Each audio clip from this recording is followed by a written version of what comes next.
Hello, everybody. Welcome to another episode of the Around the JFL. This is the third episode we're doing, whether you count this as episode 2.5 or episode 3. That's up to you. Today we've got a bit of an anemic cast with just myself and Brady here, but we're looking to hopefully discuss some things going on with the current league, what's been going on after 5 weeks, looking at some hopefully updated playoff pictures, and see if we can look at some individual player performances. How you feeling today, Brad? Feeling good. Wired. I had too much sugar. You and me both. Too much caffeine, but I need it. All right. So, I think with the general stuff to start, we should probably just jump straight into how the league is looking after 5 weeks, especially with records and what teams are looking good and what teams are looking like they're a little behind. So, do we want to go division by division for this or just kind of bounce around? Division by division. All right. Do we want to work reverse order from where we went last time? Or do we Yeah, want... let's Okay. let's let's go bottom up. Okay. So, the South first. Things are looking more or less Like kind the South. of like the South. They look a lot like how we predicted they would look to start the season. Currently, Lancers and Tyrants are both sitting at 2 and 3, and the Jackals and Cobras are sitting at 1 and 4. Now, to me, I'm seeing a lot of stuff that I expected to see, but also a lot of stuff I didn't expect to see. Yeah. Personally, I thought the Lancers would probably be positive after 5 weeks, and I thought the I'm gonna Jackals would be say, too. you know, I think they were definitely the two that we were expecting to be better. I was at least expecting them both to be 500 around. Well, it can't be 500 because we've been through 5 weeks, Right. but I expected Yes. them to be right with each other. Mm-hmm. But the Jackals, I mean, the whole team hasn't clicked. Each week they've had one person, one or two that has had a great game, but it just doesn't click for the entire team to win. And Right. the Lancers have lost a few close ones, but they're still doing good. I think the big story is the Tyrants. They just had a monster game. They're looking strong, and then the Cobras are just kind of lagging behind. I do agree. The Cobras have definitely taken the largest step back from what we saw last year, and I think a lot of that has been due to this year's schedule. They had a very easy schedule last season, being a new Yes. expansion team, and the way they played around that was they took a lot of older vets who other teams didn't quite want. And so with that, they instead had a bunch of guys who had been in the league for a few years and were able to dominate all these lower teams, especially the expansion teams, and almost cakewalked to a division win and are now feeling the consequences of facing an actual schedule. Mm. I don't remember who called them at first, but the Island of Misfit Toys. I think that was me, but I think it it was it is too. it is certainly it's certainly something to see. Um, and then, like you said, the Lancers hanging around a lot of close games. They're currently at a point differential after 5 weeks, -2. Like that's as close to zero as you can get, Oh my almost. God, that is It's that's it's insane. it's kind of ridiculous. Every game of theirs has been almost every game of theirs has been 1 point games, except for two outliers in the middle, where they won one at 34-14, and then they lost the next one at 14-34. Which so they split that Yeah. one completely even. So they have such a strange schedule on how they've done this year, and so I still think they're the favorites to win the South at the moment. I'm impressed by the Tyrants. I can't remember which games they won, but I do remember one of them they didn't have any business winning, and it was quite the shock. Um, let's see, which one was it? Um, they beat the brakes off the Cobras 20-6 in week 3, which is stellar to see for Will, I bet. Somewhat held with the Emperors in week 4, 40-27, but Emperors are a good team. We'll get to them later. And then they just won their This, most recent game against the Kingfishers, 27-7. I think that's the yeah, upset we definitely weren't expecting because the Kingfishers, they won the Central last year. And yeah. now they've taken a huge step back, which we also called earlier in the preseason. But again, we'll get to the other divisions later. The Tyrants, I think, are looking like they might be taking that next step up a lot sooner than we thought.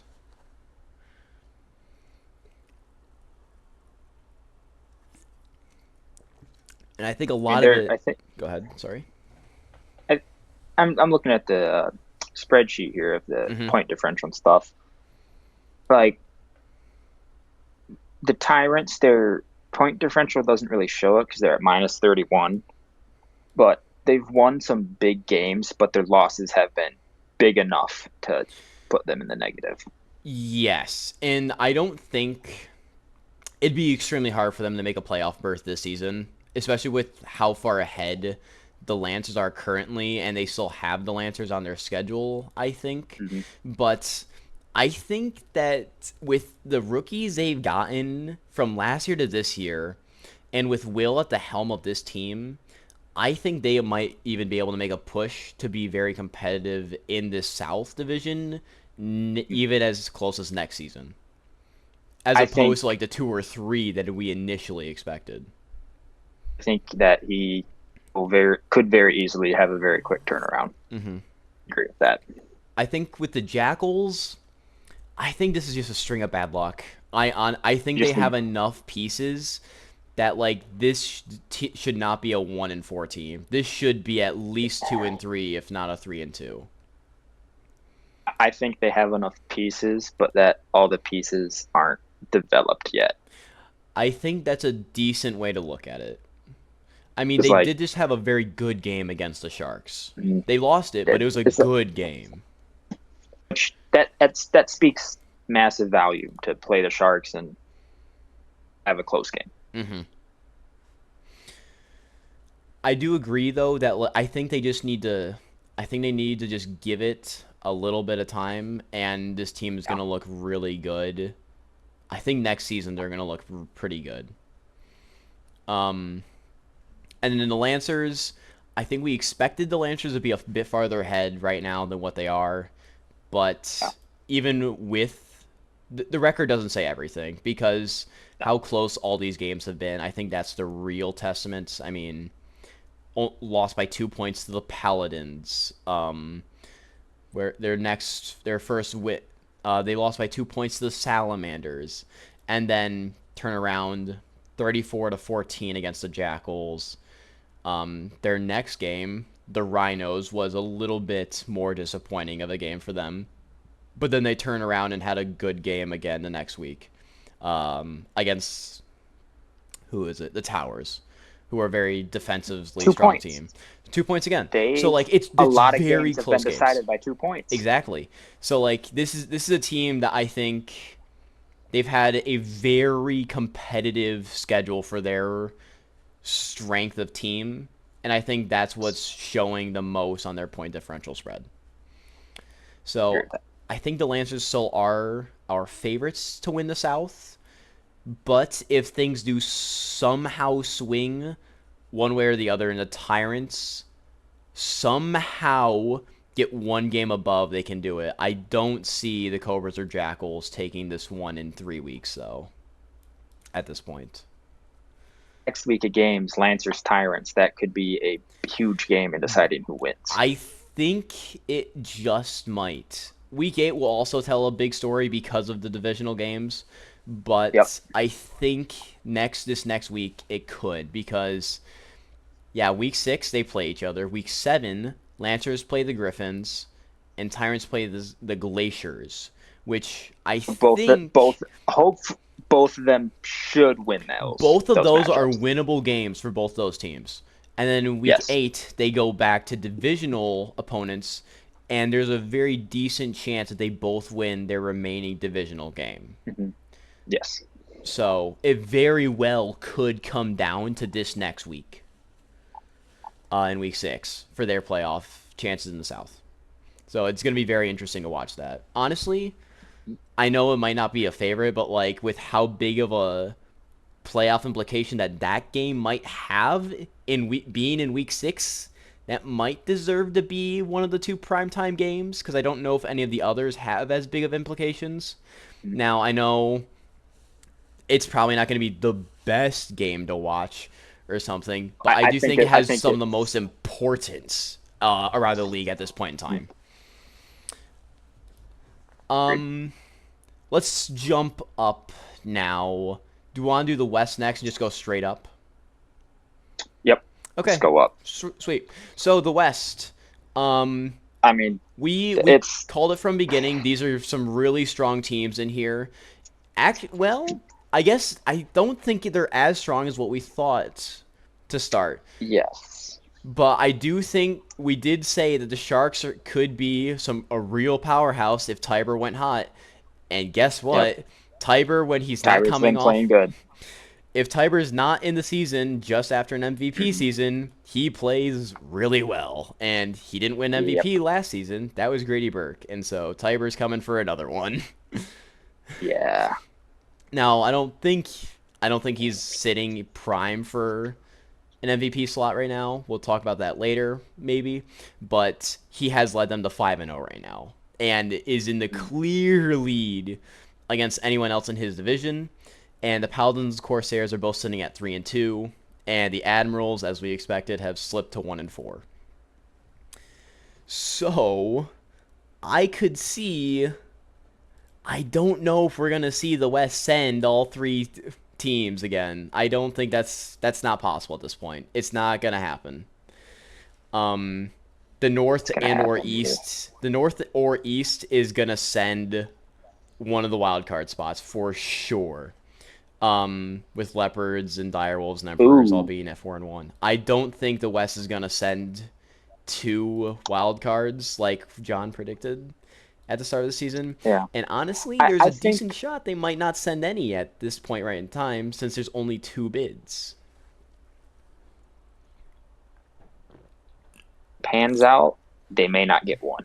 They may not. They might just have the division winner. I think so as well right now because We've got the North, which is really competitive, and then we mm-hmm, have the Leopards at 4-1 in the East. that's where I'm looking too. Um, and because they have to still play each other a ton, some of them are gonna lose games there, and that's gonna make that someone's gonna lose. Um, in Mm-hmm. what's the lineup in week 6? For the West. Week Admirals at Sharks, 6. Corsairs at Paladins. Whoever loses that game, I think, is knocked out of playoff contention. Okay, another thing on that. The Paladins are at a point differential of 16, and the Corsairs are at 23. So that is a big implication game. They're very close right now. I think it's gonna be between those two. Whoever Yep. loses week 6 is just knocked out of playoff contention almost with how the rest of the league is playing right now. I mean, what's the rest of their schedule? What's the last 2 weeks? Because that may Um, matter too. Corsairs play Hoplites. The Okay. Paladins play the Sentries. Century. Okay. So it might not be dead. And then in And then week Paladins play 8, Sharks week 8. yeah. So So yeah, that's pretty even over the 2 weeks. So I think that the week 6 game is I think that's going to gonna matter. decide. It's going to matter a Yep. lot. These divisional games Hmm. always matter a lot, but I think it's going to doubly matter for those two teams right there. I think it's going to be if one of them loses in week 6, they are going to need a miracle to be able to get in after that, and not just in their league but everywhere else.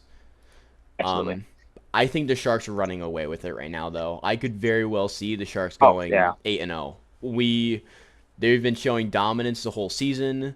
They are at plus 40 after 5 games. They have an Yeah. average or more. They have an average of being ahead by more than one score, which is great for this level team. So they're doing everything right. I don't see them doing anything wrong. I see them just run away with this sucker. And I don't see them slowing down until maybe week 8 where the Paladins could maybe stop the 8-0. But I definitely see them because they play Admirals, Cobras week 6, 7, and then they play Paladins. I think they have a cakewalk till week 8 at this point.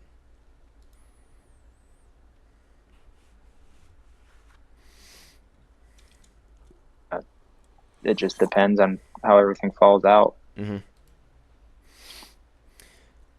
I mean, Go ahead. I don't know why the Admirals have been kind of disappointing. I mean, through 4 weeks, Kayvon Holland has 12 touchdowns to 3 interceptions. That's a decent He's stat line. he is playing great. He's playing great football. He is, I mean, honestly, yeah. I think it's I just just don't think he has because. the supporting cast, and especially considering the division he's in, that he doesn't have the supporting cast to Mm-hmm. just put him up with him. I think the Admirals have got the largest hill to climb as the most recent Season 5 expansion team, purely based off the division that they were placed into, because, as it is like to be referred to by our commissioner, John, it is the Golden West of some of the hardest teams in the league as at the current moment. And so Yep. they are they're they're fantastic teams. They are some of the most complete teams with stars everywhere.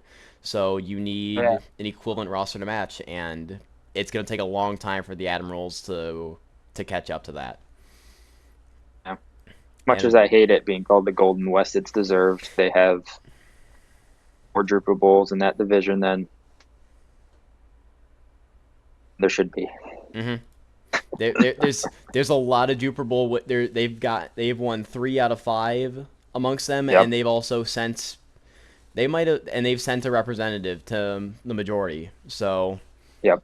it's certainly deserved. They've I had a don't team like in it every either. single one. Yeah, I thought so.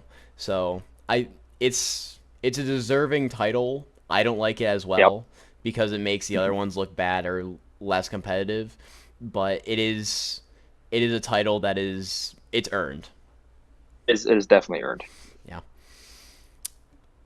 But I see. Yeah. To summarize, Sharks are taking this sucker. Week 6 is going to matter a lot between Corsairs and Paladins if those teams want to keep their playoff chances alive. In the Central, I think this one's going to be a lot quicker. You Um, know, I think Rhinos are running away with this one.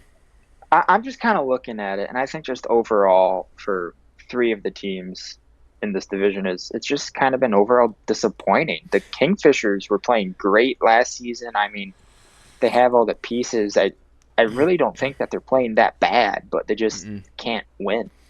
I think I agree. I mean, they went what was it? They went 6-2 last season, and their only 2 losses they lost to the Rhinos and Towers, I believe, inside their You know, division. Still won because of best record and point differential, but they've taken a large step back from that to now Mhm. to 1-4. And I wonder if it's because they had a really easy schedule last season, or if it's Could be. just they just didn't find star power and they didn't I have I quite current star power last season. They somehow made I it do in, and now they just still don't have it, and they're facing a tougher schedule, and it's showing. I do think it's that classic Kingfishers issue of not really having star power. And Hmm. as dumb as it sounds, they play good. They play great for the team that they are, but they just don't have those bona fide superstars to just take them that extra little bit. Right. And I'm looking at their team right now, and the first thing that catches my eye is their salary cap currently is 48 out of 70. The average salary cap across the league, with I would say, is probably closer to like 56 to like 58 right now for so many of our for so many teams, with so many hanging around those upper 60s or even at 70. And I think that salary cap is an early indicator, not that like he's not paying players, but he doesn't have the star worthy player price tag. And so like it just shows right there that he's not paying players the big bucks because none of them deserve it. And so it just he doesn't have the star power out there yet. Now, does that mean he's not there yet? I mean, easily get there very quickly. He needs maybe one or two pieces of some high level play, and it's immediately gonna jump. But I think he's I think just shy. one offensive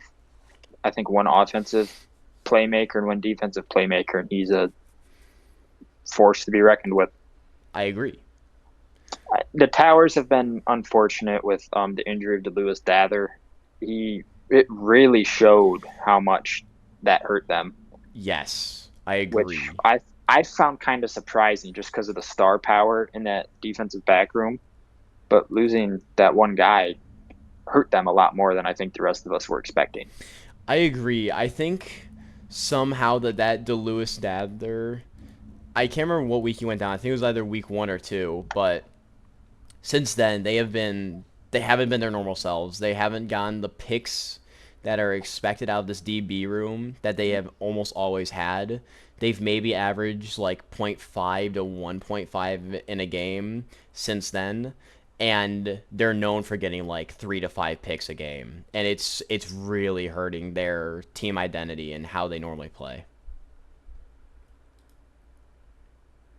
Their running back, Rigo Phenom, is hurt as well. He just went down this most recent week as well, yeah, and he's out for the rest of Out the for the season. season.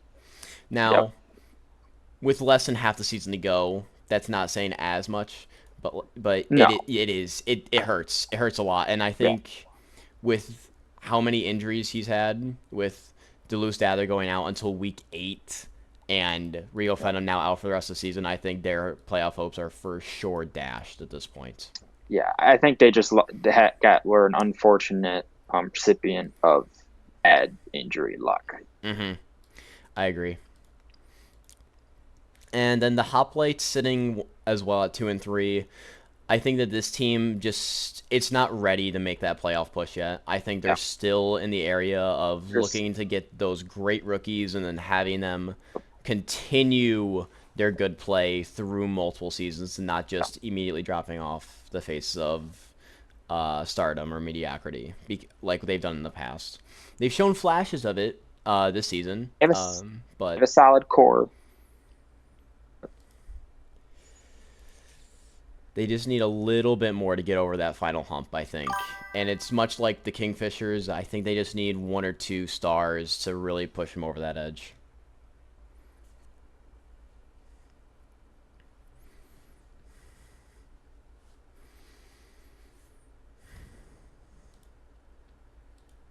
To the East now. Sure. The Uh, East. Um, we're yeah, seeing both ends of the spectrum of dominance and pity. Um, and despair. in despair. Um, the Cowaton Salamanders sitting currently at 5-0. Your own team putting on a dominant performance, even fighting through a ton of really bad injuries, frankly, for your team. Uh, And the Centuries yeah. having similarly troubling injuries, not being able to handle it at all, and going down to 0-5. Yeah. Now, I I just want to start off with Dale Ricky's statistics. They are not good. No. Through 4 weeks, halfway through the season, he has under 1,000 yards, 60% completion percentage, 5 touchdowns to 6 interceptions. And sacked 7 times. Yeah, Now the sacks aren't that's always on the QB, but no. they do paint a picture. Um, Yeah, that's he a rough is stat line. he's one of the least accurate and least productive starting quarterbacks. Now, is this because Rayshon Calpary, their main lifeline and lifeblood for their entire team, went down early, and so because they have no run game, they have to lean on the pass, and it's easy to guess on? Maybe it plays a part in it, but They are getting him back. they are getting him back. They're getting him back this upcoming week, but Yep. I still think that I mean, they've got what do they have for wide receivers? They drafted one that was supposed to be good, right? This Jazz Kett most Jr. he was third or fourth, I think, in the wide receiver class, if I'm not mistaken. So maybe not great, and maybe they don't have great receiving talent at the moment. and so maybe that does play a small part in it. But I think if it's a good QB, they still find a way to elevate themselves in their receiving room. For what Dale Ricky was, I don't know if he's gonna be that great. I Is mean, not done super well. he was first overall. He was a Heisman winner. I mean, like, Just this is not what you expect out of the Heisman winner no, at not at all. all. And so, he has got to get something figured out over there. And I don't know if it's Dale Ricky. I don't know if it's his receiving core. I don't know if it's entirely just the run game being absent, and so they just cannot get anything different played.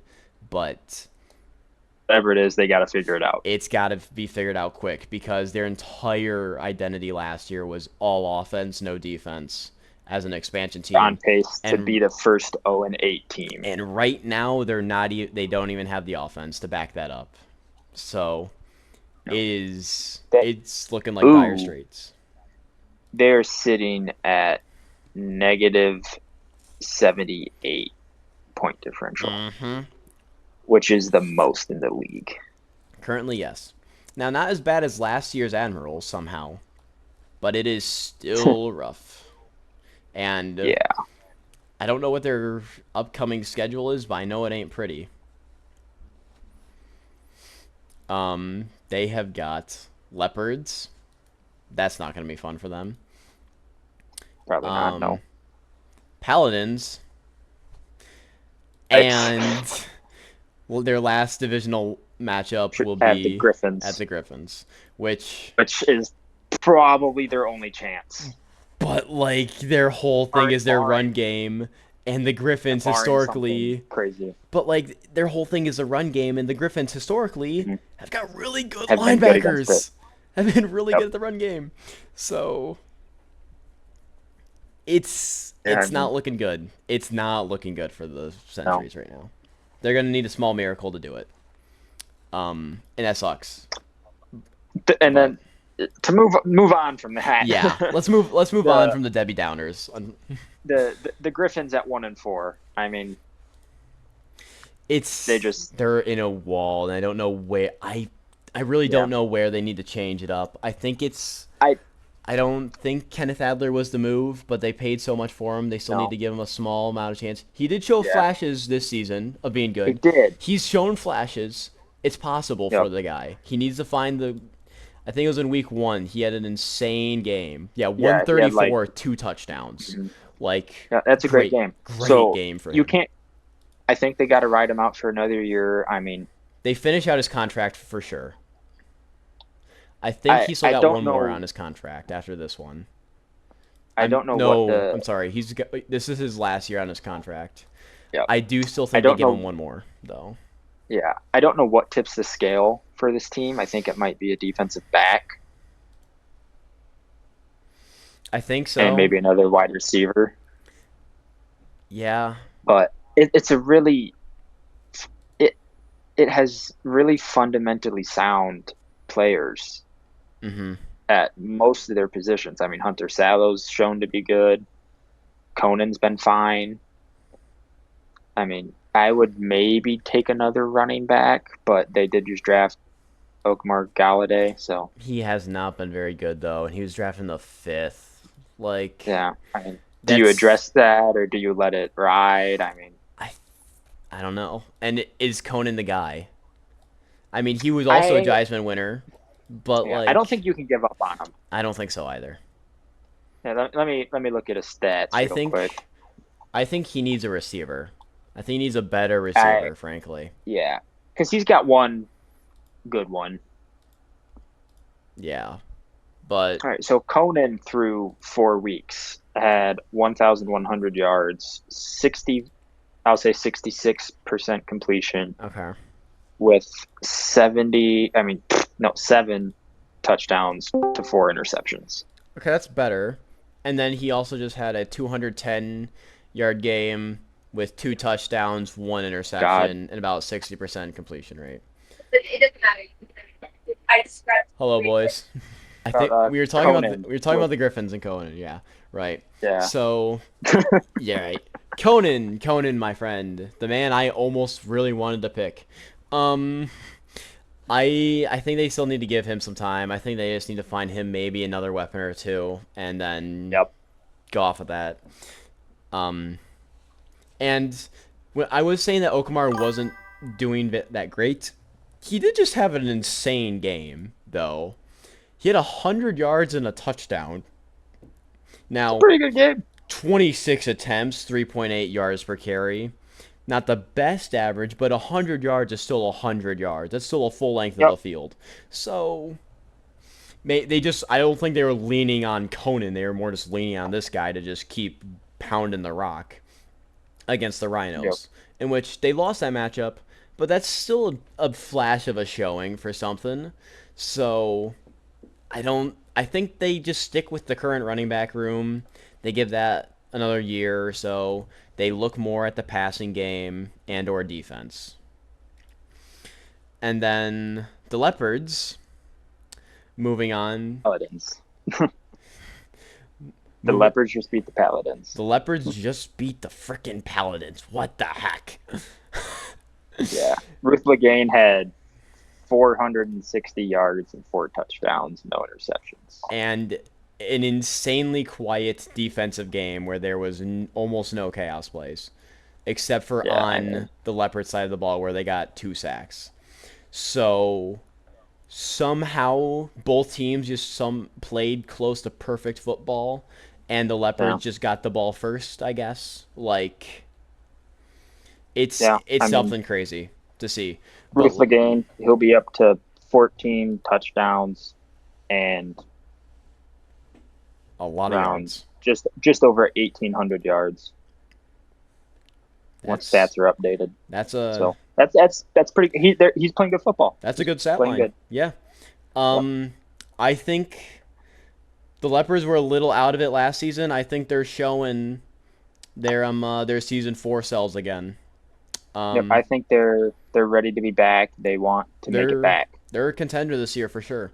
So I think they're in a spot to for sure take a wild card spot. Um, I don't see them winning the division because of the Salamanders' dominance right now. They have Um, a point differential of 44 right now, that's which actually better than I is thought. It's still far off from the which is Salamanders. it is the second best one in the league It right now. is. It is just. Which Is it better than the Sharks now? Yep, Gosh the darn it, it Sharks are at is. 42. Wow. So it's looking like Leopards are gonna be real good. I think Leopards for sure with at this point make a wild card spot. I think they're my If favorite team that I could say right now is gonna get a wild card spot. I think they are on pace to lock in a wild card spot. Yeah, Sentries this next upcoming week. Dire Wolves in 7, which that could be an interesting game. And then week 8 they Yep, play that could go either way. Salamanders. So, and I think the Salamanders are Could going go to either win way. week 8. It could go either way. It's gone Yep. both ways in the past. Mhm.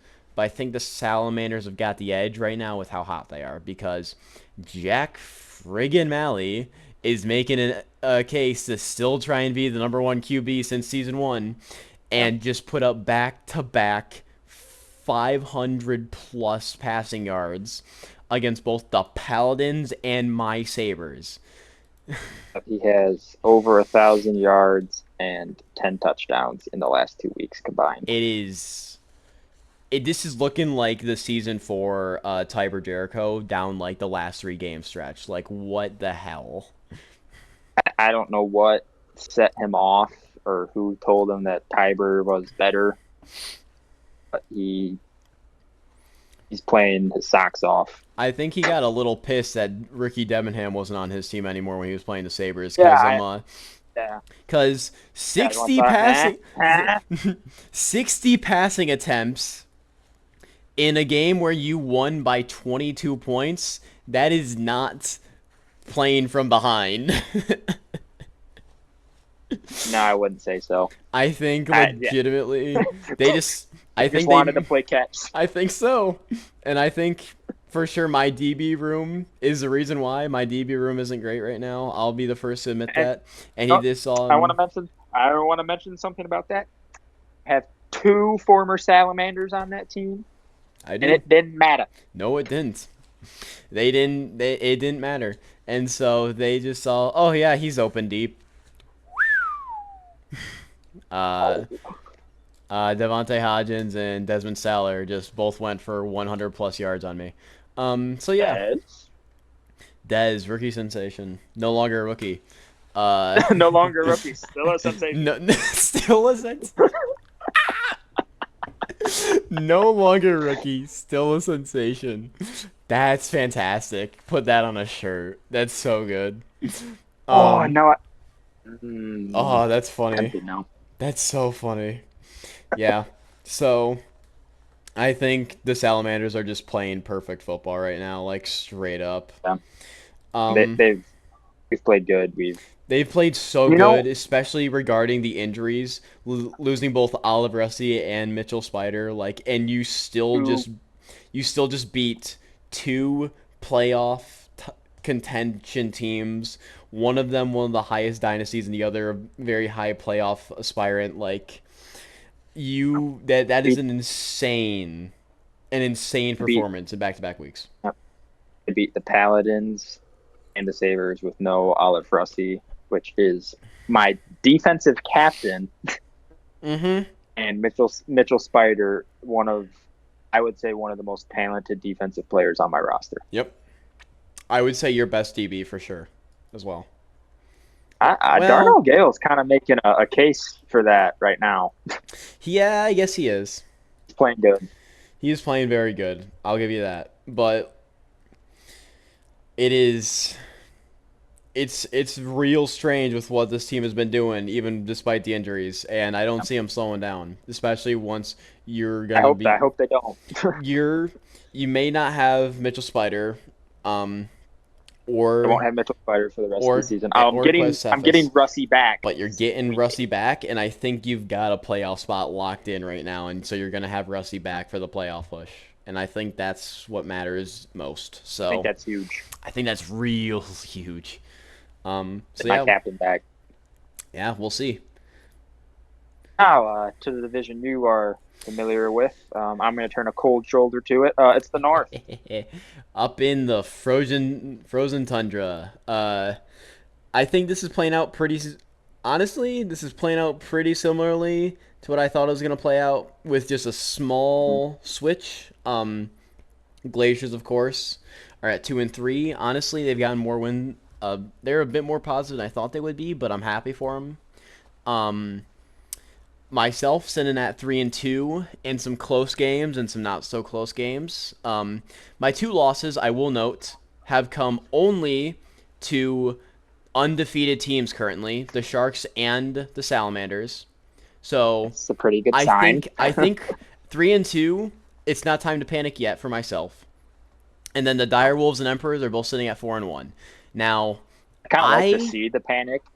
yes, I'm in a little bit of panic mode because of how high the other two are at, especially with the Dire Wolves just beating the Corsairs.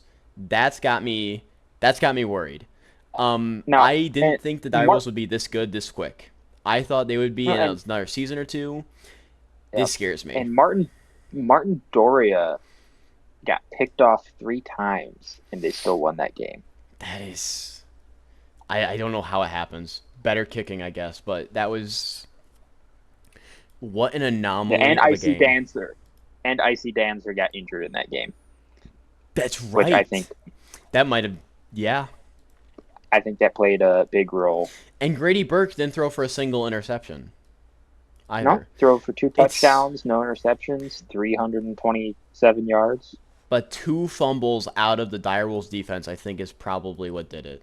On Cavante Yep. Henry and Icy Danzler is probably Yep. what won them this game, I would say. And I mean, So up until this point, Martin Doria's been having a hell of a season, but excluding that 3 interception game, he he still had got 2 touchdowns. He got sacked. 1,250 yards. Yeah, but Yeah, I'll get there. right. Excluding that game, he had just over 1,200 yards, 77.7% completion percentage, That's which is the highest that's the highest in the league. I didn't realize he was that accurate. Holy shit. And then I know. he had 13 touchdowns to 2 interceptions, which now that'll be up to 15 touchdowns But and 5 interceptions. one of the So, least picked off quarterbacks in the league right now. yep. Before week 5, and still is going to be among the lower end of picks still. Yeah. Now, he did get sacked a lot Cool. this past week, and he's been getting sacked a lot. I think that's just Yeah. because Martin Doria likes to try and scramble around in the pocket, and he might hold on to the ball a bit longer, and that's why his completion percentage is so high. He doesn't throw out of those sacks, but that is still an insanely high completion rate. I didn't realize he was that accurate, or that he was having Oh, that good of a and season. it's Sabres Direwolves week 6. That's a huge game for both of those It's teams. gonna be, I think, I think And then they for play the me, Leopards week 7. they've got a tough schedule ahead. And then they play the Glaciers Right. week Yep. 8. So they could very realistically lose 2 of those games. Uh huh. I think though the reason why the Direwolves jump so high so fast are their two new receivers, Quan Reckel Yes. and Lomas Prez. All of a Yep. sudden, the Direwolves found the thing that they've been lacking the most over the past 3 seasons was wide receiver help for Martin Doria, who we knew was good. And all of a sudden, they have gone way up. And so they hit this draft. In my opinion, they hit this Yeah. draft so well, exactly where they needed to, and they are in a spot to also be around probably for quite a minute. Sorry, Quan Reckel's in his second year. He was picked up last season, and he was good last season too. And now he's got Lomas Prez, who is basically playing at the exact same caliber right now. He's like a yard short with like the same receptions and Yeah, touchdowns. which is crazy because they're having Yeah, extremely it's similar it's a rare seasons. to see. Yeah. I've had players on my team do it, but like it's a rare thing to do. Um, and also by the way, his salary cap is at 43 out of 70.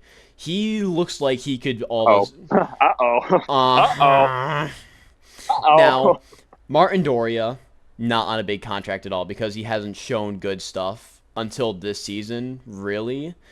And he's got him on that contract for a while. Tanner Beauplan actually, his largest sink, Game. and it doesn't matter. Tanner No. Beauplan isn't even gonna be on that next year, No. and might not even be around. Now, Oscar Bowl, 4 million. Raymond Kane, 2 million, about to come off of it. Mark Valanche, a captain, 1 million, 2 years. He's got so many guys who are not about to come off. He's got a few people about to come off of their contracts, but it's not enough to matter. It's He's looking like he could build another super team like next year or in 2 years and still be fine because he's How got the are cap the space. Emperors winning games? I don't know, but they've been winning in style because they're not far behind the Direwolves right now. It is their point differential No, is like a separate of 8. I'm gonna look at But looking at the their stats of Kaiser most Otten, recent you game. wouldn't Yeah, think they're winning. I just saw that and I was like, what?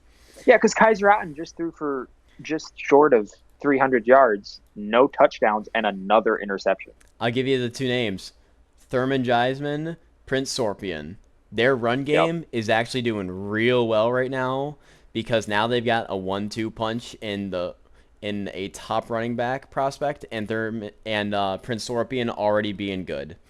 And Yep. what probably I should have done I could have done in the draft, instead the Emperors have done. And so now their running game has been great. One or both of them have been going off and having good games every week. And so that's where they've been sitting.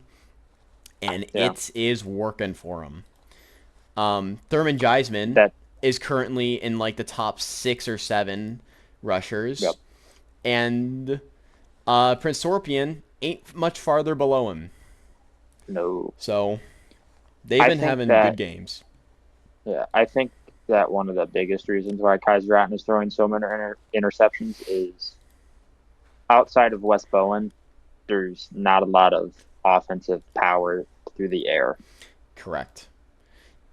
I I mean, I'm think not going to say that the wide receivers are bad. It's a decent wide receiver core, but I think that it's yeah. they could benefit from another good wide receiver. No pun intended. It's a passable offense. But Yeah. outside of West Bowen, they don't have much star talent. Who's the next best one in there? It's it's is it Russell Boone or Jackson Metcalf? But I mean, you it's want to go by statistics or sure. um okay.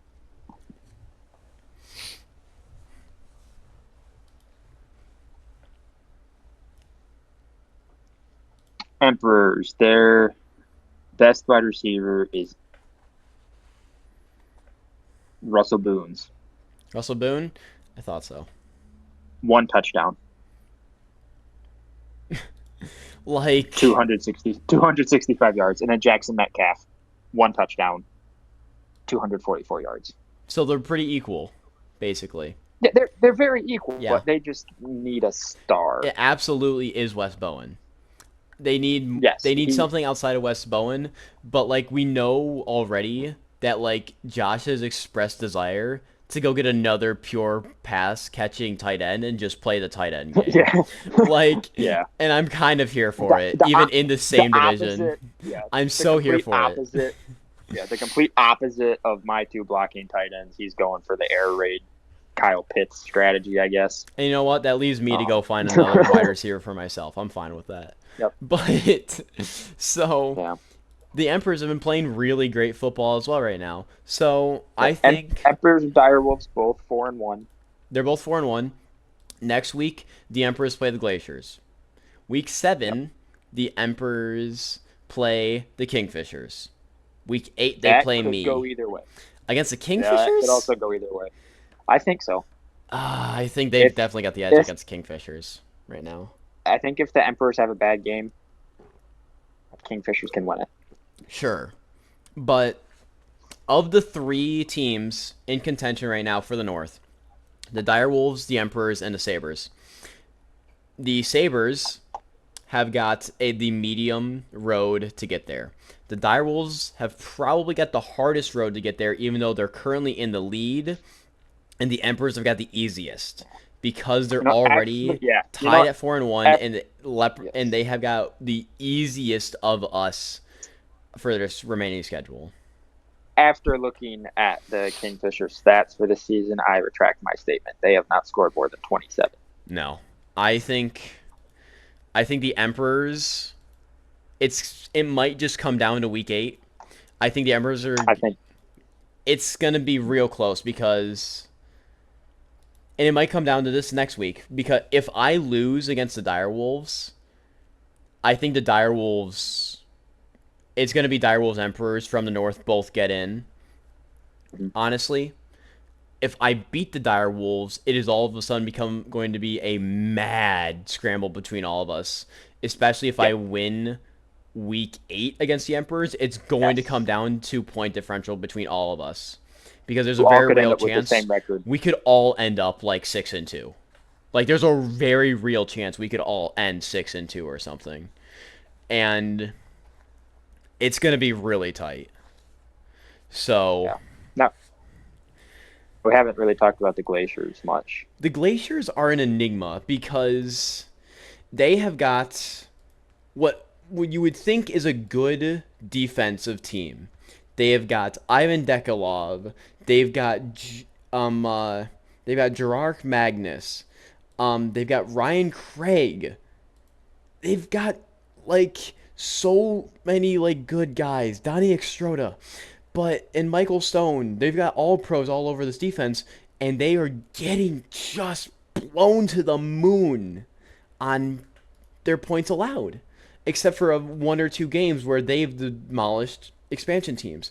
And it's so confusing about what's going on here. I think their key pieces are just getting old at this point and not performing as well as they need to be, and they don't have the defense to back or the offense to back it up. Vance Hodges, I don't think he's as good as he was anymore.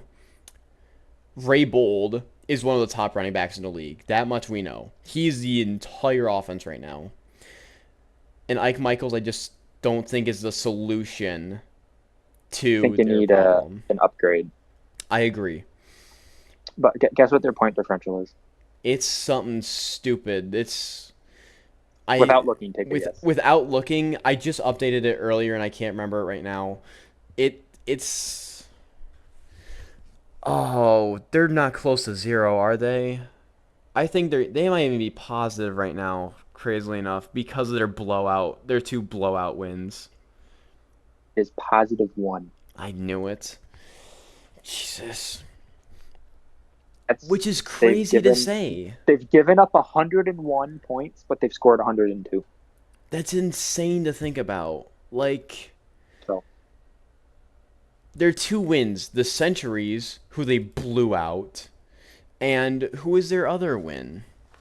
I can't remember who it was right now. The Admirals, 17-7. It is such a strange team, and I don't know what to do with this team. I think they need better wide receivers than what they have. I mean, Jason Oselis is good, I believe. I know Jason is good, or no, sorry, Jason. Jalen Hoselis is good, though he could be the murderer from the Pat Ross investigation. A lot of people had him as a favorite suspect. Vance Hodges, I don't know how well Vance is doing this season, but Vance has been good in the past. What's his stat line like? 194 on 15 catches, 1 touchdown, and he probably played good in this most recent week, if I had to guess. Actually, no, 41-3. He got a touchdown, but I think Vance might be phasing out of how good he has been, frankly. And that might be why. and something completely off topic a little bit, but I was just looking at all the records of all the teams, and the East is a complete flip flop. Is it the best team is 5-0. The worst team is 0-5. Mm-hmm. The two middle teams are 4-1 and 1-4. How about that? That's funny. Funnily enough, there's no like perfect like step stool down, which is funny to think about. I thought there might be, but nope. I looked. Yeah, the closest one really is like, actually I don't even know. Technically the North, I guess, from 4-4-3-2, but. Or like the 4-2-2-1. I mean, yeah. There's a lot of interesting things going on around the league, and a lot of stuff is still up in the air. But there's only a few teams that are eliminated from playoff contention right now. And I think if you're 3-2, you still got a shot at making playoffs. I think any lower than that, I think you're probably out of it at this point. Just with how the rest of the league is shaping up. So everyone keep those playoff bound banners in production, because we have no clue who's gonna take these last spots. Wow, we're at 58 minutes already. Well, there's a lot that could cut out. Yeah, there probably is. Yeah, but yeah. Okay. Especially that middle chunk of you know what. Yeah. And I guess we did do technically like 2 segments in one there for the general overview and the prediction on division winners. Let's talk about now moving over from team-wide. Let's get specific to our players. Let's go back to the season 6 draft, and let's see who picked what and how they're doing now. Mm-hmm. And I think let's just go down the list. Yep. Let's start with the golden boy himself, Gordon Golden. Now, the Jackals, unfortunately, have not been winning games, and not nearly as many as we thought they would. However, Golden has been a strange part in it. He hasn't played lights out, but he's been one of the most accurate and like non-accident prone QBs we've seen this season. He didn't throw an interception until this most recent week in week 5, which is Yeah. crazy to say across the Which he had league. only thrown 4 touchdowns before, but Right. But zero no interceptions. interceptions is still something good to look at, for sure. Yes, I So, he's played well for the situation he's in. I think he just needs a little more time to develop, and I would like to see the Jackals manager to have a little faith in him. I agree. But I think he just needs some time to get everything underneath his belt, but I think he's got a bright future ahead of him showing that small interception rating. I think he just needs to start looking to where he wants to put it out there. yep, Um Alaric Dread, my own personal he just pick at had number 2. yep. Which the Sabres traded up to draft him after they saw the Salamanders trade up to pick number 4 because you just had to one up me. But anyways, I had my hey, our deals were going on at the same time and they finished a but, but, day apart. but mine went through first. Because you were trading with someone, and then the other guy that I was trading with to start my own didn't tell me that he was making the deal with the stuff getting out of yours. Yeah, But that's neither here nor there. Um, with my pick, Alaric Dread, number 2, linebacker. He's been playing well. 38 tackles and 2 forced fumbles through 4 weeks. I can't remember exactly what his stat line in week 5 was, but I know he still got tackles. I know it wasn't a stellar performance just based off how the game went. But seven more tackles. So he's sitting at a high tackle count and also competing currently with Lance Teakin, who is making a generational run for a linebacker for hopefully making another All Pro appearance. So he's still very much up there in the tackle conversation with the likes of Raymond Kane and Ivan Dekolov and John Caldwell. So I'm very happy with the progression he's gone under right now, personally. And I think especially for his rookie season, he's doing good. Kayvon Holland for the Admirals, pick number 3. He's a bit stranger even to talk about, especially with how he started versus how he's doing now. but very obviously he has the talent. He just needs time. Very much so. And he's absolutely an improvement on Ryan Craig. That is a for Yeah. sure given. Yes. I mean, Kayvon I Holland think right now is top 10 QB in the league right now, which is crazy to say. He's above like EJ, Conan, and Gordon, Lee Flagg. So as of I think just let him develop the rest of this year, and he'll be better next year. Try and get him a few more supporting pieces, and he'll be ready to go. I mean, his only real sinker was just that week 5 game that we saw. Outside of that, I 12 and honestly 3, 12 and 3 for touchdown to interception ratio, 68% completion rating. That's pretty. That's not bad for a rookie QB, especially on the Admirals, who I think that who are brand new to the league, and he's got some star talent around him already. I think he just needs some time. next season he could be a top 5 quarterback. I could see that happening.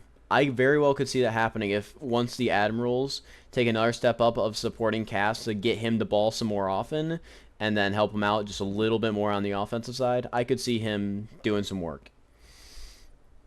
Next, your own pick, number 4, Deacon Black.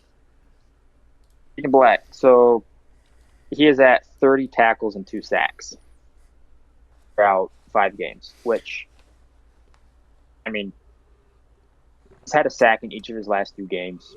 I wanted someone to help stop the run. I've noticed that running backs have been less effective against my team, even with Olive Russi out, which which is great. I love it. I mean, he's been good for me. I wouldn't call him an absolute superstar pick, but for what I wanted and what I got, I'd be happier. Wouldn't call him a superstar or a steal yet. If he is ever going to be, but solid. He's good, playing good. I'm happy. 30 tackles out of a D-line is great already, and 2 sacks, that's pretty good, especially with the competition that he's competing with in the same room to get those sacks. So I'm very happy with Black and his current progression, personally. Next. Here comes Shiloh Lamprey. Oh, God. Currently, Which? top 6, 1, 2, 3. Number 6 in receiving yards in the league. On 28 receptions, 431 yards, 28 receptions, 5 touchdowns. He's a yard ahead of Desmond Staller, who in 7 less catches and has an extra touchdown. Yeah. I think this guy's a stud. I think this guy is ridiculously good. I mean, Shiloh Lamprey had another touchdown and 86 more yards in their game against the Leopards. He's good. He's the real deal. It's 100% crazy that the Paladins ended up, not only that they ended up getting to that spot, but how they ended up getting that spot to take him. But we already talked about that at length last time. Great pick, playing great. Yeah. Probably offensive rookie of the year. Very possible. So. Yeah. Next, Thurman Geisman, Emperor's running back, currently leading their backfield. He's also in the top conversation for honestly on track to make All-Pro possibly. As a rookie, this guy's great as well. He's got 338 yards, 3 touchdowns, 4.1 no fumbles. He's up there with the best of them right now. He's doing great. Another slam dunk pick, in my opinion. I agree. Yeah. I'm just moving on to the next one. Jason Hoselis for the Glaciers. Little farther down now. Finally, we're not at the top of these depth charts on the all-team boards. But he is leading his team in receiving, I'm pretty sure. Yeah, he is actually, even over Vance Hodges. On 17 receptions, and it has a single touchdown, but that might just be the context of having Ray Bold and Ike Michaels, the other supporting cast around him. I think this is still a good pick from the Glaciers. I think Jalen will be, honestly, pretty good going forward as well, as long as he's still on the team.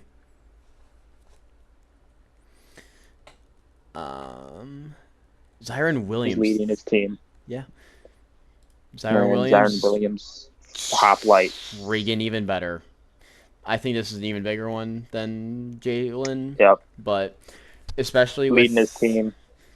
Timall. Over Tom Pass. Over Tom Pass. He is leading his team. He's got a fumble, which is a little ugly, but with how many more yards he's got over the next guy, I think that more than makes up for it, personally. So, I think he's doing great. Two touchdowns, can't complain. Rookie wide receiver. Not at all. Jazz Kett Jr. Again, another rookie leading his team in receiving. 240 by 50 yards and 3 touchdowns. He's got all the touchdowns on this team. Yep. I think he's the only one that's kept them from going completely under right now.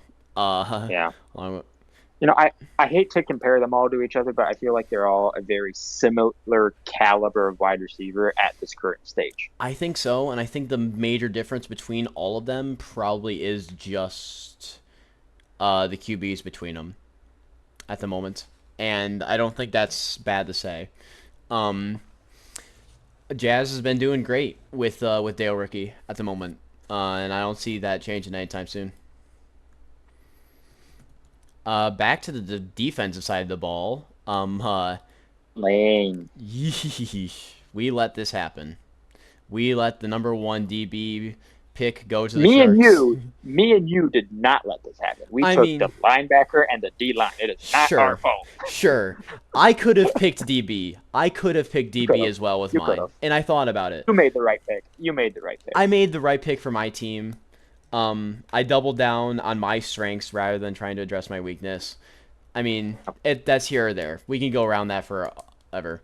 But Tyson Lane, Oh, 29 tackles, 3 interceptions. He's leading the DB room. He's Pen- basically leading the DB room for the Sharks right now. potential murderer.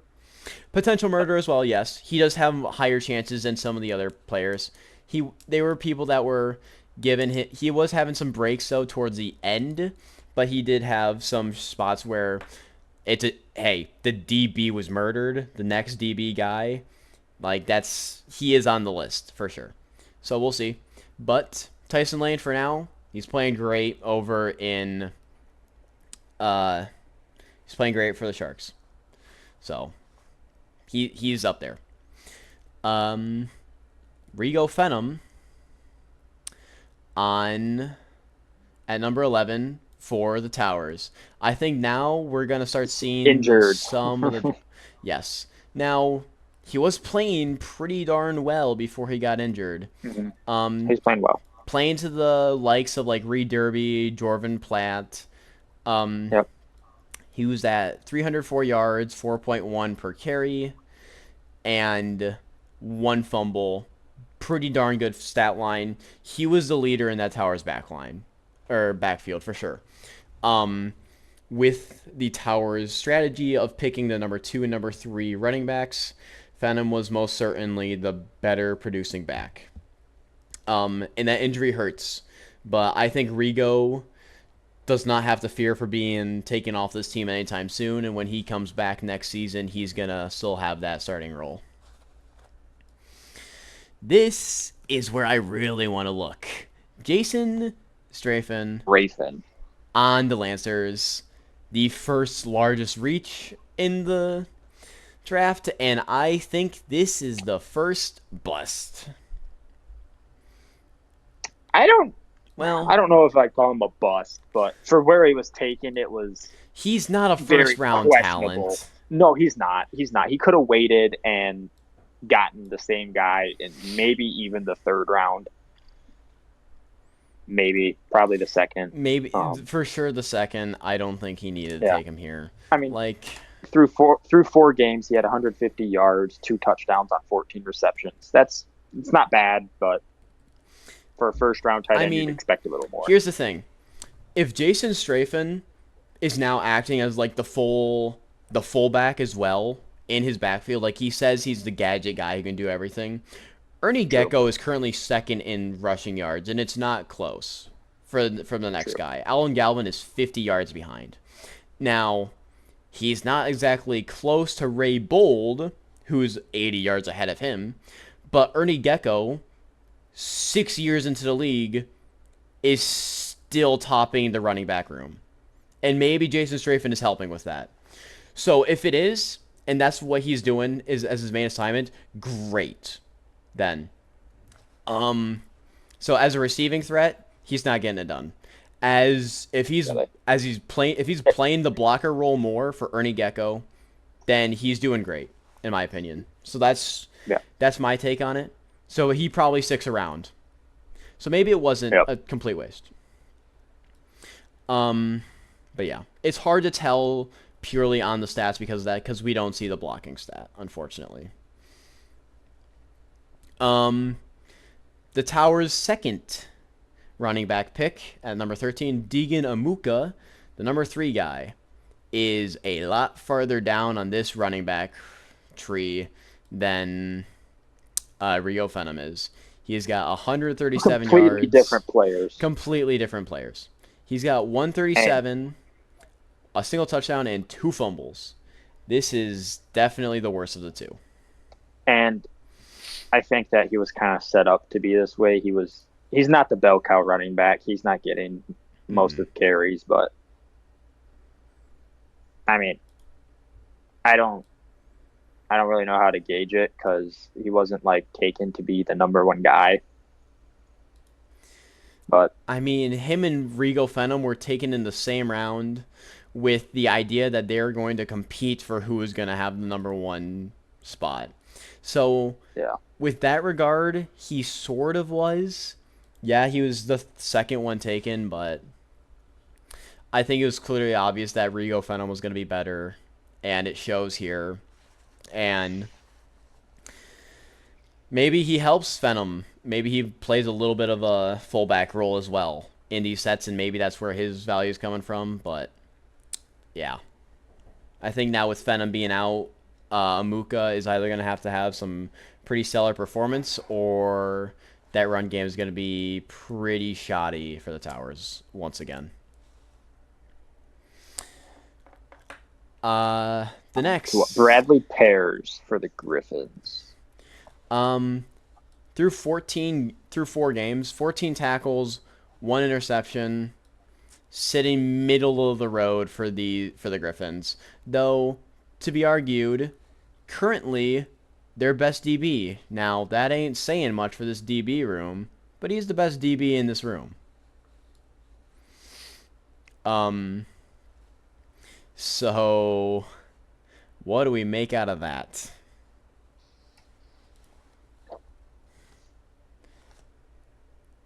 He's good for the Griffins. He's good for the Griffins, which sometimes that's what you need. Yep.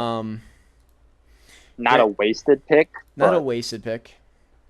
And maybe it's just because those linebackers are getting all of them tackles on this Griffins game, because Tyrese Coffin, Calderado, and Sean Hardy are all around 20 or more tackles.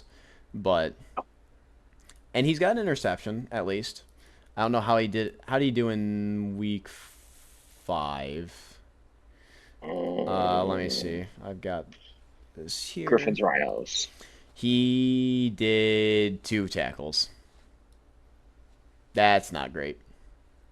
Well, I mean, he's there. He's one of the better DBs for the Griffins, but I wouldn't call this guy stellar or anything. And I think that's just kind of where it sits. Unfortunately. Next, another DB. Darquavius Washington. The Leopards, correct? Yeah. Through 4, 25 tackles, 2 interceptions, and probably a better showing in week 5, if I had to guess. I am looking 3 tackles. Well, it was better than Pears. 3 tackles. So he's a bit better than Pears. Not much better, but he's all right on this team here for now. He wasn't taken as their number 1. Actually, he is their number 1 DB. I take it back. This team also struggles a little in the DB room, but he has got the most interceptions and most tackles out of that room. So they've gotten value out of him. So that's something. That's always good to see from your rookies. Rover Petty for the Paladins. He is for the season, I believe he is at 31 tackles and 3 sacks, including week 5. Yep. 23 and 3 after 4, and you probably got a lot in that week 5 game. He had 9. 32 tackles, yeah. I'd say that's good. He's a solid player for sure. Good. Yep, solid player. I mean, the fact that the Paladins were able to move up to take Shiloh Lamprey and keep their original first-round pick. I cannot believe they retained their pick. I can't believe they retained it. It was crazy. Oh, right, because they gave pick number 15 to the Leopards, which they got from the Cobras last season. Yeah, that's insane. Still crazy, but I mean, Rover Petty, good pick. He's a good player. Yeah, solid pick. I agree. Yep. I take back what I said earlier. I take back what I said earlier. For the Rhinos. Oh boy, he was just dealt away. Yeah, he was dealt away for a 5th rounder. I mean, this guy looked horrible. He looked horrible out of training camp. And got 2 tackles and a single game played for the Rhinos.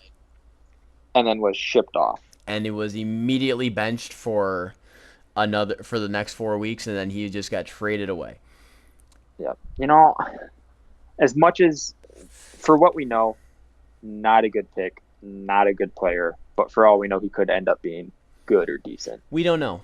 He was pretty. But we don't know. He was high. He was high inside of the draft rankings, and he had a bad camp, which isn't always indicative of what's going to happen.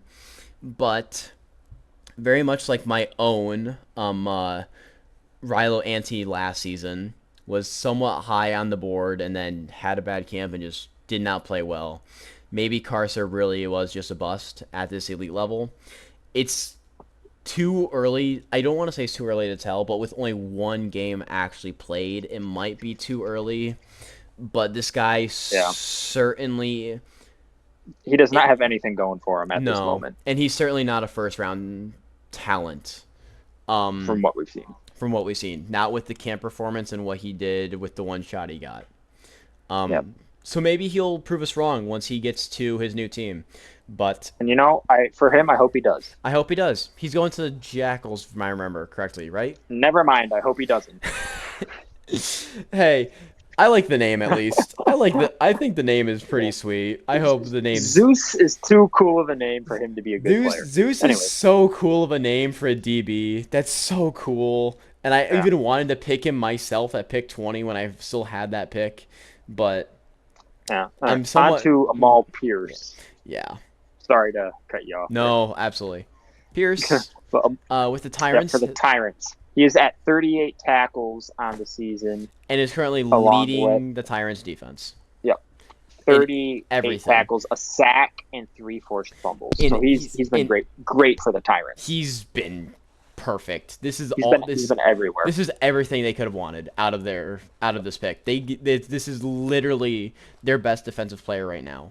And well, maybe not with Jay Rollins, their next guy underneath him, just winning Defensive Player of the Week. But I'm pretty sure Amal Pierce actually got a Defensive Player of the Week earlier, if I'm not mistaken, in the season. I don't remember. Let me check. I'll go to their team page and I'll look. But he's playing well. He's playing real stinking well right now. So Jay Rollins got taken. Yeah, he did. He got 6 picks ahead of me. He got Amal Pierce got week 3 Defensive Player of the Week. Oh yeah. So he is everything they could have wanted out of this pick, 100%. Next D line taken, Zeke Hunter with the Emperors. He has 4 tackles, or not 4 tackles, 23 tackles, 3 sacks through 4 games. That's pretty good, I would say. And then I will look at his game for this week. Coming against the Admirals. In which he had 0 stats. Ouch. But holy cow. Even in this then, in this game against the Admirals, the Emperors had 4 players with 0 stats. 3 of their DBs. The Admirals had 1. Oh, well, I think it's straight up because they just didn't throw the ball. Yeah. That's why they didn't have any tackles, because Kayvon Holland had his worst game of his life. Yeah. Yeah. And maybe it's just because the D-line and linebackers just endlessly blitzed the dude, but I don't know. They didn't have any sacks on him, so I don't know. But nonetheless, Zeke Hunter, I think he's been pretty good for the Emperors this season. He's been solid pick. He's definitely helped this team, and I see him sticking around for sure. Now the name I haven't heard in a long time. Owski. Jeez, oh Pete's. With the Kingfishers, I believe. Through 24 tackles, 1 forced fumble. 0 stats in week 5. I mean, he's been all right. He hasn't been great. He hasn't been bad. He's been solid. He's been a decent addition to their linebacker core. He's been their best linebacker currently through 4, though it's probably going to change. Darius Seething will jump up ahead of him after week 5. But he's been decent, and so that's really what you can ask for. So how I miss my boy. Yeah. But about linebackers. Yeah, I don't think Colt is going to have any regrets for trading up into round 1 with me to go and get him, especially for what he gave up. He didn't give up too much. He gave up a 2nd rounder and like a 3rd rounder next season.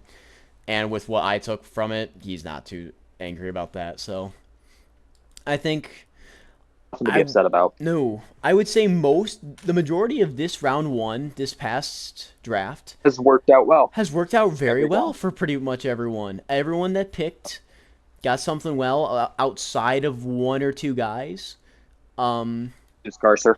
Zeus Carcer and Deegan Amuka being the highlights of who I would say haven't been the Yeah. best, with Jason Strafen just being like that big old question mark of how much is his impact uh, helping out Ernie Gecko. Hey, But Gecko.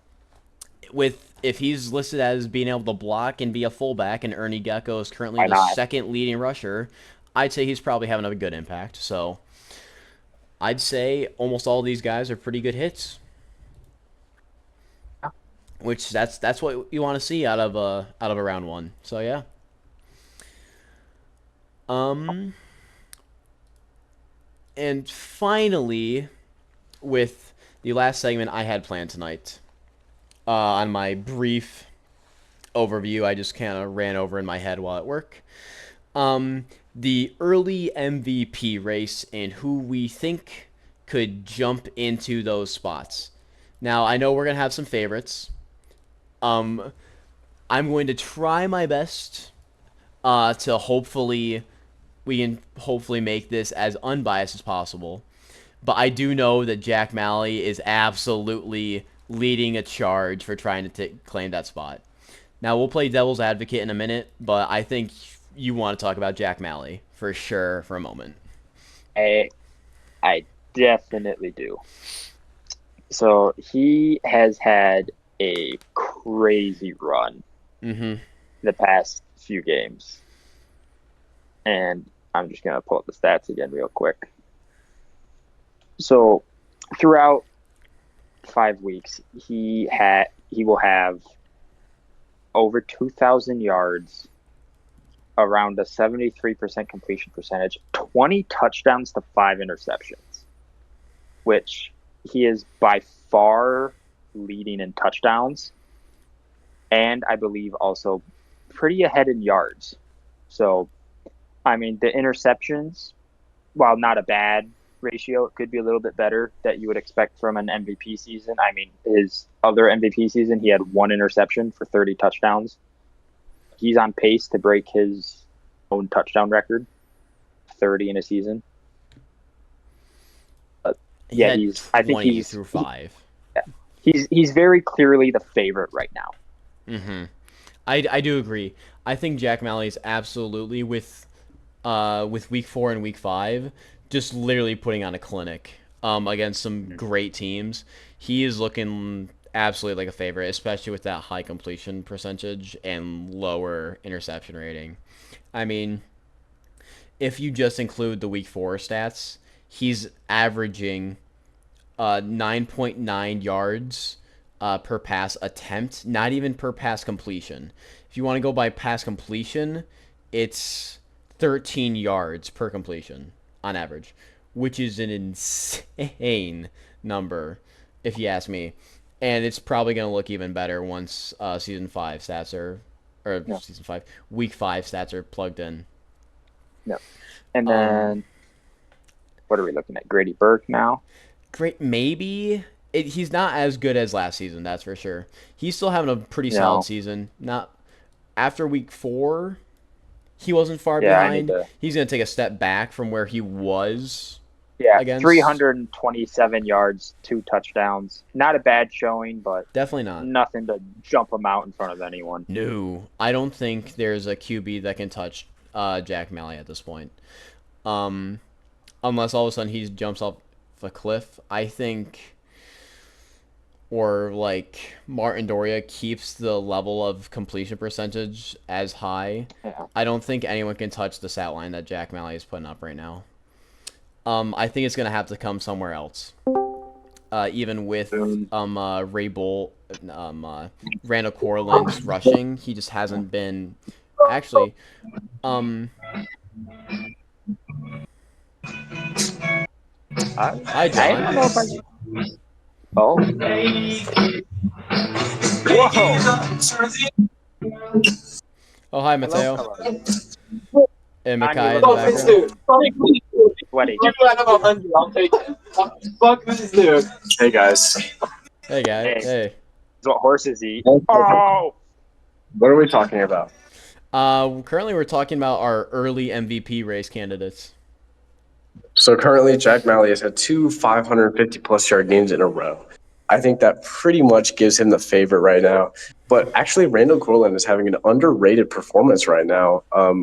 Actually, kind of like competing for that, but I think it's really between Jack Malley right now and whoever is second in passing yards. It's probably like Grady Burke or somebody. Ruth Gain did just have a 500-yard passing game and 4 touchdowns with no picks, but I don't think Ruth Gain's going to win it.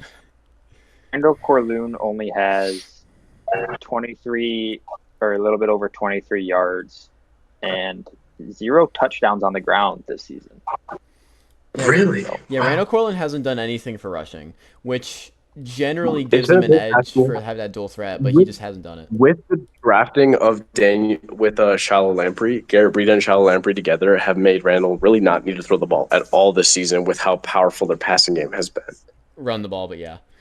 Who is second in passing yards behind Malley? Before I season believe- 5 stats, it's Burke. After season 5, week 5. After week 5, it might. I don't know what it's gonna be. It's probably might be either gonna Ruth. be Burke or Ruth. Yeah. Tiber Gotcha. Jericho. Oh God. Get your ass back here right fucking now. I think he had like All right, 300 yards. I'm on the ground. Oh my God. I can't get up. I'm stuck on the ground right now. You better get your fucking ass back here right now, John. One second. Tristan, Yeah. Makai is at M2 right now. He's at my dorm. I've Do you want noticed. to meet him tomorrow? Tomorrow I probably could. Okay, well, let me I can tell. Over. Mateo's laughing at me right now. I don't know why the hell he's doing that. Hand on my heart, I pray this episode can be salvaged, okay? Okay, goodbay. So, yeah.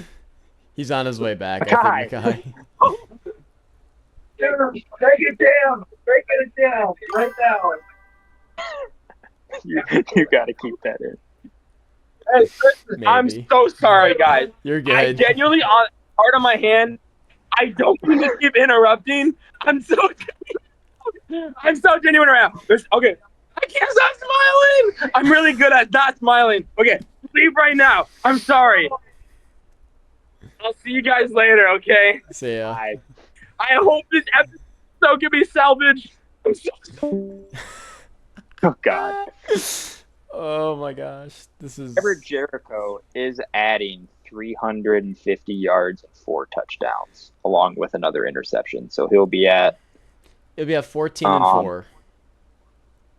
he'll be at 14 and 4 with about just under 1,700 yards. Yeah. I mean, I think Jack Malley is clearly a favorite right now. With 3 weeks to go, it could end up getting closer, but right now I just think Jack Malley's the favorite. Jack Malley absolutely is a favorite between all of them. They might be able to chomp on the bit a little, but I think Jack Malley is there. To play devil's advocate just a little bit, and we play the game of what if it wasn't a QB. Raybold is averaging 125. Like, he's averaging 500. Sorry. He's averaging 100 yards per game right now. He's with an average of 6.8 yards per carry. That's ludicrous. There's no one even close to him. Sorry. There's no one even close to him in the level of, like, the next closest actual running back in yards per carry is Alan Galvin at 4.8. 2 full yards behind. To play devil's advocate to that, I feel like the wide receivers are having more impressive seasons than the running backs this year. Well, I feel like that's just kind of a given every now and then. Like, it flops from a rushing season to a passing season. Well, Garrett Breida, 565. on 41 receptions, 4 touchdowns. Hez Watkins, 490 yards, 38 receptions, 6 touchdowns. Drew Pinion, 463 with 5. Devontae Hodgins, again, with 461 and 6. I mean, there's some pretty stellar... Devontae's adding almost 200 yards and 2 touchdowns to that. Mm-hmm. I don't know off the top of my head what the others are adding, but some of them are good, some of them are lesser. Yeah. I mean, Ray Bold is the only one who's even in conversation with some of those top level. I mean, Ray Bold has which is crazy. Ray Bold has 520. There's only one receiver through 4 games who was over 500. Through 4 games, Ray Bold is over 500 yards. That's insane. And it's crazy looking at the Glacier's record and point differential. It is. That's the thing. It's all Ray Bold. And so, like... It is all Ray Bold. Like, now it's crazy to me that Jack Malley has got that insane stat line where he's got Devontae Hodges at number 4 for receivers, and 1, 2, 3 down, he's got Desmond Saller at number 7. Now that does 130 and 1 touchdown. He's going up to 600 yards. Desmond Saller is going to 600 yards in 5 games. I think if you sure took one of them off the team, that actually the other one would very possibly both playing really well together. So. Very possibly. I think receiving, it could be anyone's game if you would make a case for that, and maybe a receiver like that or Ray Bold gets Offensive Player of the Year. I feel like if a wide receiver were to make a case for MVP, they would have to somehow eclipse 1,000 yards and plus touchdowns. Yeah, probably, and probably get at least a dozen touchdowns, I would say. Yeah, something stupid like that. And if we really want to play the devil's advocate for defense, though I don't see it happening, I don't even know who. Like, let's just try and look for big chaos plays. Sam Hampson, D-line out of Kingfishers, has got 6 total chaos plays right now. 5 sacks and a forced fumble. Jay Rollins is at 7 interceptions after his last game. Who is? Jay Rollins. How many did he have before? He had 3. 4. He had 4 this week. Holy shit. Yeah. Wow, I forgot he got 4 picks in 1 game. Jesus Christ. Yeah, that's a lot of picks. Ricard Reese is at 5 right now. Through 4. Well, after... Actually, no, I think he's staying at 5. I don't think he got one this most recent week in week 5. I think he stayed at 5 too. Yeah. Forced fumbles. Lance is leading the league at 5 forced fumbles after 4 games. Actually, he's at 7 chaos plays through 4 games. I can't remember. I don't think he got a chaos play this most recent week against the Salamanders. I can't remember though. Did he? I don't know. You gotta get better at remembering stats. Hey man, come on. I know. It's hard. He did actually. He got a sack. He's up to 8 chaos plays through 5. Boo. Hey, Morty Fay actually, to his credit, playing against his former team, he got a forced fumble. Boo. It's not an interception. Yeah, Glenn Rohr's got that one. Yep. First game off the bench for that guy. Glenn Rohr's straight off the couch. Straight off the couch. Nah, he's just been sitting on my practice squad in my protected slot because I thought I'd give a bit of a shake-up for everything. I almost thought about trading for him after Quez went down. Yeah? Yeah. I don't know if I would have done it, honestly. I might have, but I'm glad I put him back in at this point. Yeah, it's the fact that I just keep reaching out to people that I'm playing the next few weeks and just fine. Yoink, yoink, yoink. But yeah, I mean, defensively, I don't think we're gonna see we're not gonna see an MVP on the defensive side. It's not gonna happen. It would take something crazy for it to happen. Oh, I you would need think. to see like 3 to 4 chaos plays per game for the rest of the season to see Yeah. even I think even be in the conversation at this point. I think they would need to have at least 10 in every stat or in every chaos category or something equivalent. Whereas it's like 20 in one and none in the other, or something like 15 and 5. Oh, you think they would need to get up to like 25 I think they chaos would plays need for an like MVP season? I think they would need like 20 some. Yes, across all In of them. 8 games? 8 games. Jeez. Oh my. I don't know if it would take that much. I think like 18 to 20 could put you in a conversation. I don't know if you need. I don't know about 25. That would be a lot. I don't even know. Like that's never been. It depends on the seen. offensive seasons too. It does, but like I don't even know what the highest chaos plays we've gotten on a single player is. But there are there are teams that don't even eclipse 25 chaos plays in a season. Like imagine. Yeah, thanks. But like that's the majority of teams honestly don't hit 25. Oh, they don't. No, like so to ask it, I don't even know. I don't know. It would definitely need a very large season to be able to do it. It certainly would. But I think if we're just to talk about defensive player of the year at this moment, with the most recent performances, Jay Rollins, with how many picks he just got, is making a case, even as a rookie. I think he's locking up defensive rookie of the year with that performance. I think Lance Teakin is a good candidate right now with 8 chaos plays. I don't know how well Sam Hampson did on the Kingfishers did in his most recent week. He got 5 tackles. So Sam Hampson is sitting at 6 chaos plays through 5 weeks. Manny Colt is sitting at 5. Sorry, Sam Hampson is sitting at 6. Curtis Rhymes is sitting at 5 with 4 sacks and a forced fumble. So there's a couple guys in the conversation for everything, but there's a few front runners right now.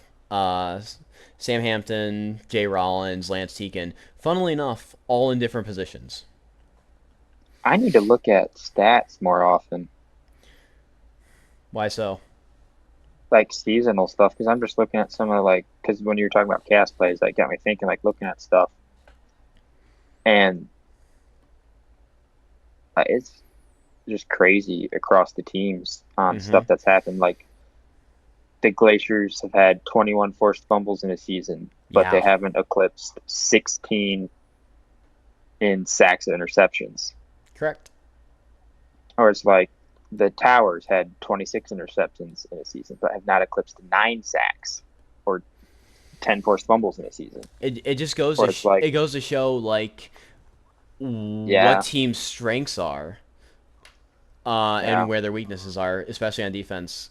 Like, and basically you can attribute that to you can basically almost attribute the different types of chaos plays. So which position group has been their strongest? Like sacks to D-line, forced fumbles, mostly to linebackers because they're the ones getting them the most. Everyone gets fumbles, but mostly linebackers. And interceptions, of course, mostly to DBs. So a DB, occasionally a linebacker will get one every once in a while, but it's the rarity, not the norm. So you can really see the Salamanders, fantastic, and you can see when they got them too. Fantastic season 3 in the D line and the DB room, and their linebacker room isn't getting as many chaos plays as everything else. The Towers, of course, the stud DB room holding the Or add second more interceptions. the second highest interceptions. You had 5 more, but yeah. I know. Let's look. The Lancers, an insane D-line team. Very strong when they still had Tucker Borson in season 1, 18 sacks. Funnily enough, the Direwolves, 12 across the board for all their records. In season after season 5, which is very funny to see.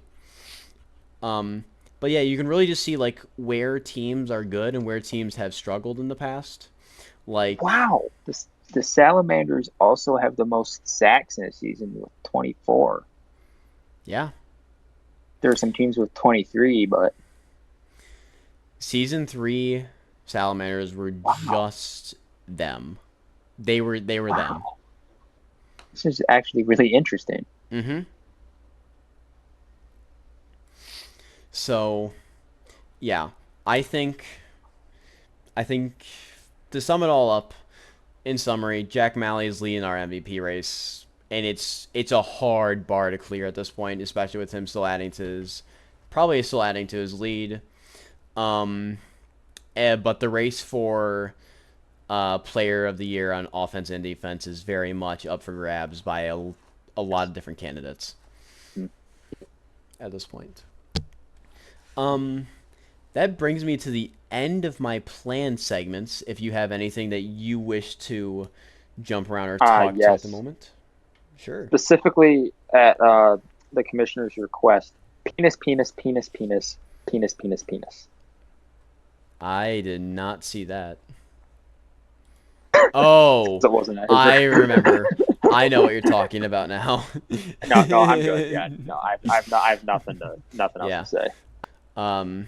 Thank you everyone for watching and tuning in once again to Around the JFL. I've been Tristan, hosting the Sabres.